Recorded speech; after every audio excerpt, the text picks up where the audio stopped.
le prince de Galles est dans une position très inconfortable et frustrante dans la mesure où il accédera au trône un jour.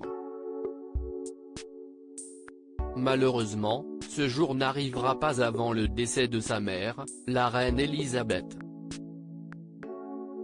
Selon l'expert en relations amoureuses, Neil Wilkie, Charles héritera ainsi du trône quand il sera lui-même vieux.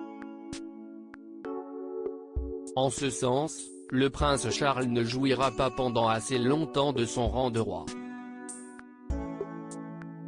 Pourtant, cela fait longtemps, 20 ans déjà pour être exact, qu'il est prêt à assumer cette fonction. La reine a actuellement 95 ans et se porte comme un charme. Elle reste très active et assume toujours 100% de ses responsabilités. Selon Neil Wilkie, le prince Charles s'est trouvé pendant de nombreuses années dans la position très inconfortable du roi d'honneur, attendant la mort de sa mère. Selon lui, la reine Elisabeth a déjà dépassé de nombreuses attentes. Le prince Charles ne régnera pas longtemps avant de céder sa place au prince William.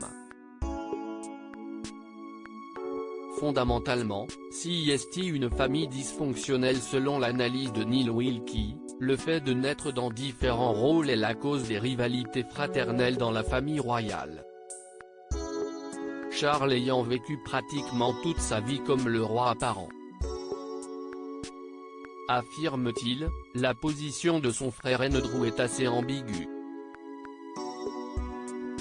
De même, l'expert explique également la rivalité qui subsiste entre William et Harry. Le duc de Cambridge étant né avec la probabilité de devenir roi un jour alors que pour son frère sa position est moins définie, déclare-t-il. Dans cette famille dysfonctionnelle, Neil Wilkie estime que la princesse Anne est celle qui a su accepter son rôle sans faire de vagues. À ce propos, il déclare, « Si vous regardez la princesse Anne, elle a assumé le fait qu'elle ne pourra jamais être reine de toute façon, mais elle est une royale et une royale assidue qui travaille dur. » Pour lui, la princesse Anne serait la seule qui incarne la normalité dans la famille royale.